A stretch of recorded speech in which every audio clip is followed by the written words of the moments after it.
Hello students and welcome back to today's lecture. In the previous part, that is part 1 of the lesson Into the Wild, we have seen how Kiran Purandare tells us about his experience on a particular day when he was hiding inside a hide, okay, a place which is used to hide when you are taking note of the various aspects in the jungle. So he was hiding in this hide for 8.5 hours, and later on, after he finished his work, he got out from here, he stretched himself, and he started walking towards the village where he was about to spend his night. Okay, so there, what he did when he left, he camouflaged the hide so that nobody could make out that this hide was there, okay, present, or destroyed. And so he camouflaged it so that no, it was hidden from the eyes of and other animals or someone else. And he started moving towards the village, but because he was in the forest, he did not have a fixed road that would lead him to the village, and he kind of got lost into the jungle. And he tells us about the calls of the langur, alarm calls of this langur, which as to tell him or make him aware about some danger that was maybe somewhere near him. Okay, and he realized that this danger was about the predator, leopard, who was here to see if he had some prey for himself. Okay, and so the writer Kiran Purandare, very much scared and upset about the presence of this dangerous animal around him, he started making his way as soon as possible, but with minimum sound. Okay, he also heard the cry of the antelope, okay, the alarm call of the antelope, and he was aware that something dangerous was around him. Okay, and he realized that maybe probably he has moved away from the danger, and he has moved himself towards the village. So because he now can hear the alarm calls of these animals in a minimal manner, okay, so he starts moving ahead as soon as possible. Now let's see what happens here. Meanwhile, while he was moving ahead, he saw a man who was standing at a distance, okay, a little bit far away from him, and he had a stick in his hand. Now, as Kiran Purandari, as he appeared, okay, as he came closer to him, he noticed that this person was spooked, okay, spooked as in he was frightened. Why? Because he also probably has heard the alarm calls of the leopard. Okay, so he was also scared. Probably he was shocked to see Kiran Purandare coming in front of him. Okay, because he must have not expected somebody over there. So they both greeted each other, and after greeting and speaking to that person, he comes to know that his name is Raju Iskape. Okay, and he is from Pitesari village, the village where Kiran Purandare was going to stay at night. Okay, so this person had come here in the forest to collect logs, but he did not do so because he could sense the leopard's movements somewhere around, and he didn't want to put his life in danger by going ahead into the forest. So he was about to go back. And so he was when the writer told him that yes, I come here most of the days, and I spend the entire day into the forest, into the lonely forest in Umbarzara. This person, he was quite amazed, because a person roaming around in the forest alone is like something difficult, because this jungle was a shelter. Heaven means a shelter or refuge for dangerous animals like tigers, leopards, and sloth bears. And so it was not very much safe enough to move in the forest alone. So they both started walking, and while they were walking, they stopped under a kusum tree to take a break, because it was a very long distance walk. They both were tired, so they just relaxed there for some time. And now they realized that it is not just Purandari who was there, that is just two eyes and two hands, but now he was accompanied by one more person. So they were all four eyes and four hands with a stick. So it was much relaxing, and it was it helped them to keep track of any movement around them, because there were two of them. So after taking some rest for some time, they started again walking towards the journey. They resumed their walk. And while they were just now walking, there was one tiny track, okay, small way here like that, that broke out of the main hill. I will take this route, you go straight. Now Raju said that I will take this route and you go straight, and he turned right. Now, so Kiran Purandare started walking straight until he climbed a familiar hillock. Okay, can you see a small portion of the hill like that? And he crossed the cement pillars. Can you see here in the picture? There are these cement pillars, and there are stones stacked by Forest Department cooperation to mark the boundary of the forest compartment. So here, this is the boundary. So this much, the area before this is all forest area, and it ends right here. So this is how they have marked the boundary of the forest area. Okay, so he came across this area, and then he took another trail after climbing down. Okay, so he climbed up the hillock, and then again he climbed down, and he walked across a beautiful mahua tree, as you can see here in the picture. It was loaded with reddish brown leaves, and the ground under the tree was cleaned very well. Okay, the thought instantly flashed in my mind. I had lost my way. Okay, so he understood that he had almost lost his way, and next moment he found another dusky trail. Okay, a rough kind of footpath that he could take to walk towards the village. So hastily, as in quickly, he took that trail which took him from a narrow gorge. Here, can you see here? It's a small gorge, okay, a kind of a valley, and this valley led to an open field, and the area was surrounded by hillocks of dry deciduous tropical forest. So he started moving towards that area. Okay, see, can you see here? This is the narrow gorge. Okay, there were hillocks both on the both sides. Okay, and you can see here the dry deciduous forest that was surrounding him. Then he turned back to spot the sun. Okay, now he wanted to see exactly from where he had been moving, and so the sun was the best way to see the direction. So he looked for the sunlight, and now uh, the geographical west was set. Okay, now slowly that area was setting down, and the dusky trail had vanished. Okay, he saw that the trail that he had followed, now he could not see it anymore.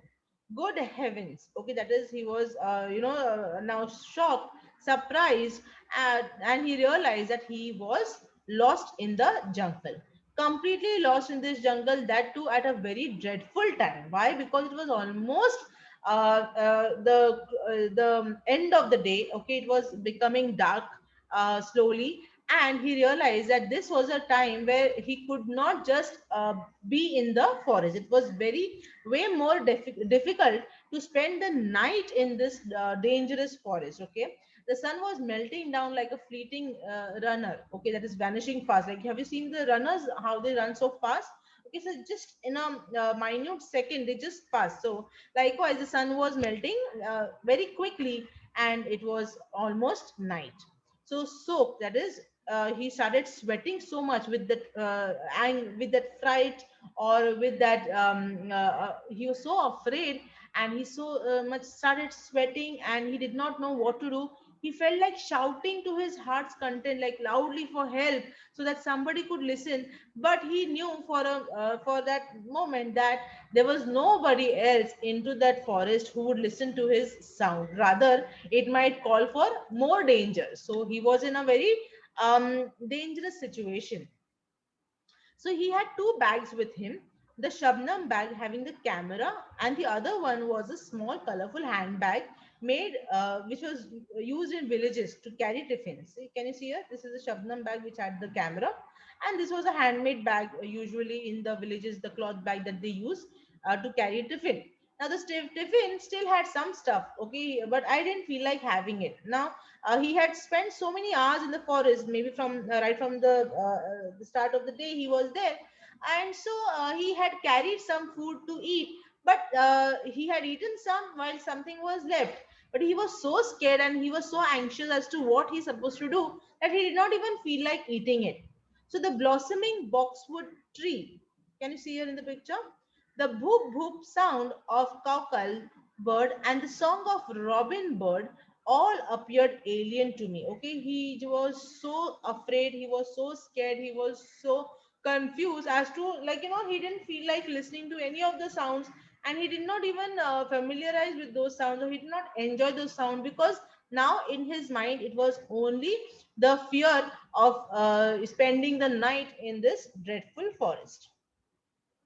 So it was more than an hour, and he was still there searching for a suitable tree to climb and get secure. Now he knew that he cannot find the path which would lead him to village. Okay, so he just thought of the other option. That is, instead of staying here on the ground, it would be safer for him to climb a tree. In that way, he could avoid dangerous animals, or okay, he would just be there on the tree. Okay, so he turned back to the trail you left. Okay, he was going. It was going on in his mind that, do one thing. The way you came, you just go back towards the same trail.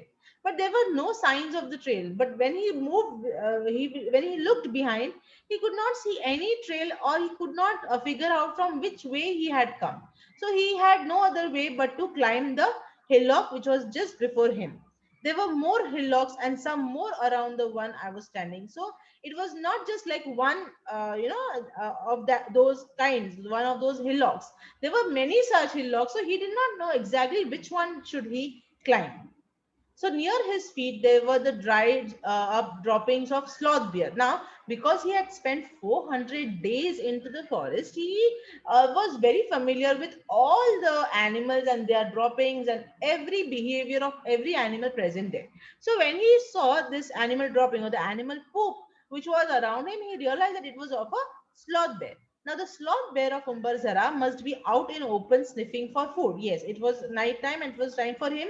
Maybe probably he is hungry, so he started finding, he must have been on the search for food. So he cautioned himself, probably the sloth bear would be somewhere near.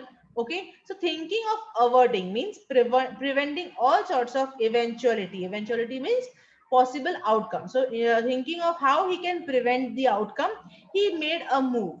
And what he did is he ran down the hillock that he had climbed, and at a frantic speed, panic struck, when you're scared, how the way you run. So he started running in that speed, and the west was to his right hand side. Okay, when where he was standing, he could see that west was on his right, and the evening breeze flew through his wet curled hair, and his stomach was aching, but still he kept walking in hope that somewhere he might get some help.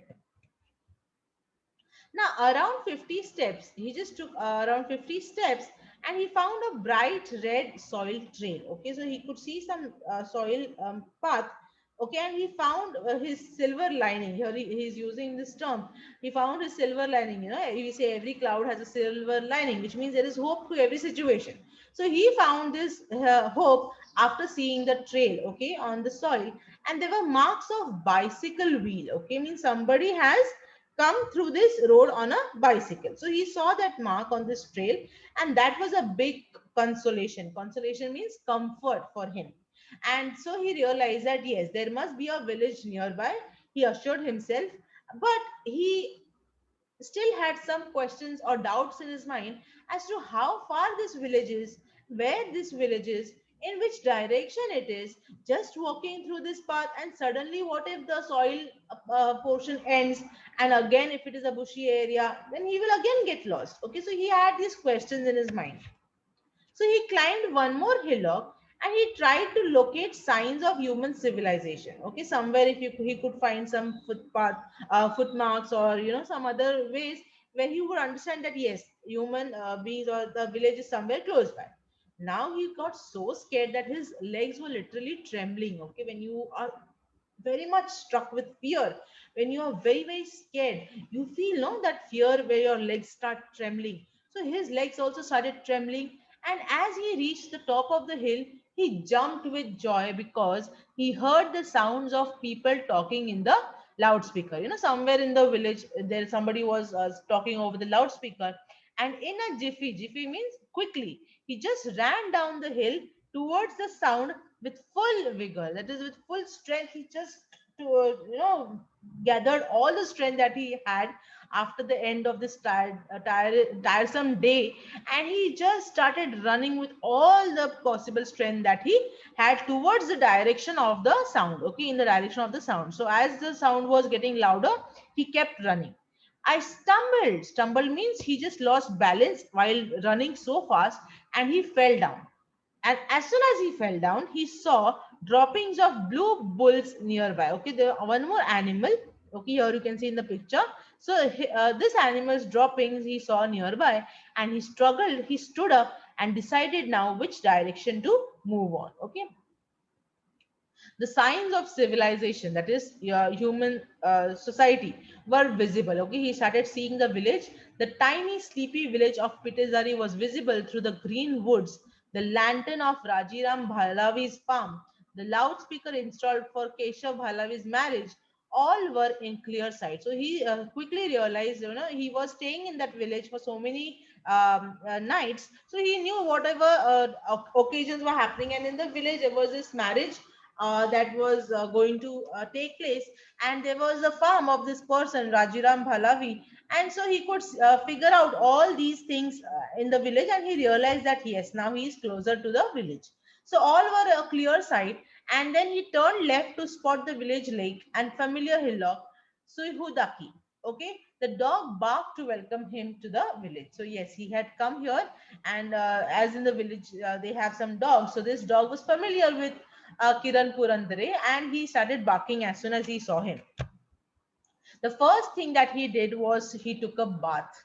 Yes, after you have a tiring day and after you are so scared and you've come out of this such a big rescue operation, so for him it was a great relief, and so he just went and he took a bath first. The shaking of his limbs had lessened. Okay, still his legs were trembling, but they had become less because now he was out of danger, but still he had that dreadful experience with him. Okay, so the stomach ache again started because he was very hungry.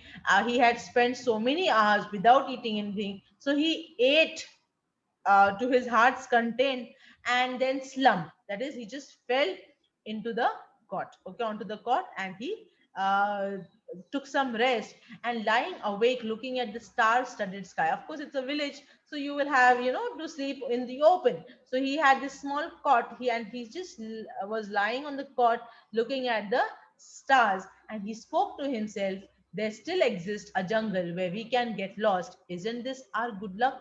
Okay, so he was so in a very nice manner he says that yes, being a part of this planet, okay, tells us to live in harmony with everything that we exist along. Okay, we have to coexist with the animals, with the trees, with the plants, with the insects, and everything around. So he was happy that thankfully, even though there are so many changes that human beings have been making on this planet, there still existed a forest where he could still get lost. He was not afraid of the forest, but he was thankful that the forest still exists, and so does the various animals and insects who live in this forest also exist. Okay, so this is how Kiran Purandare, he just gives us a thrilling experience of himself into this jungle at Umbarzara.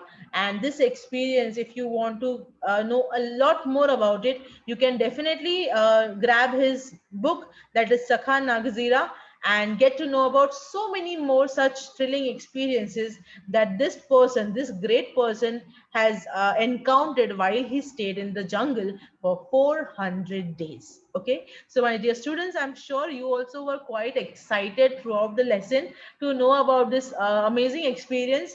Being in the cities, being here, we cannot experience these things, but yes, through lessons like this we can imagine through the writer's mind how such kind of experience can be thrilling and exciting. Okay, so I'm sure you have understood this first part. We end here, and in the next video we shall see the second part of this lesson.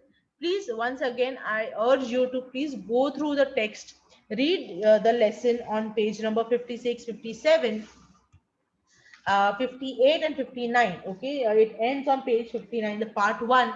At least read part 1 thoroughly, and maybe you might even get to experience something more while you read it by yourself. Okay, so please do read it, and we shall continue with the lesson in the next part of our video. Until then, thank you and have a nice day.